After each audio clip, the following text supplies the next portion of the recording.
It's the first major bipartisan agreement of Joe Biden's presidency, but within hours of the handshake, the president and top Democrats announced conditions for the deal.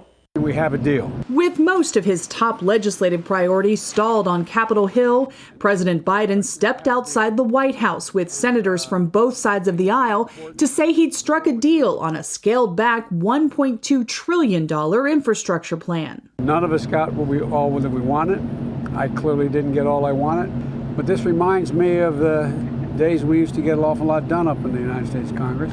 Meeting a key Republican demand, the plan doesn't raise taxes. Instead, it's paid for by unused COVID-19 relief funds and stepped up IRS enforcement on tax cheaters. We've been talking about the need for a large infrastructure package for decades. Today, we are delivering. The deal falls well short of the president's original proposal, and liberal Democrats immediately demanded more. I think it is way too small, paltry, pitiful, and I will insist on a second package that not only addresses more roads, bridges, and other tangible assets, but also human infrastructure. And within hours, the president made it clear he won't sign the bipartisan bill until Democrats pass a separate, massive spending package that includes tax hikes and funds so-called human infrastructure like childcare,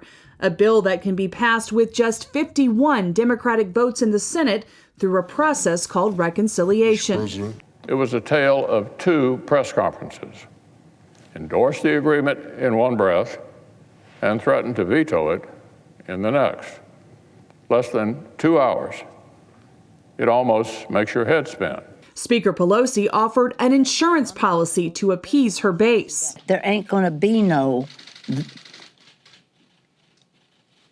bipartisan bill unless we are going to have the reconciliation bill.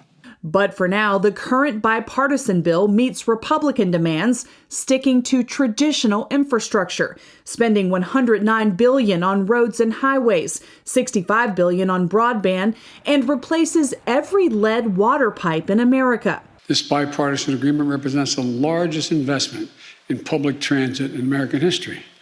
And I might add that the largest investment in rail since the creation of Amtrak. But with many roadblocks ahead, final passage of this bipartisan deal is far from guaranteed.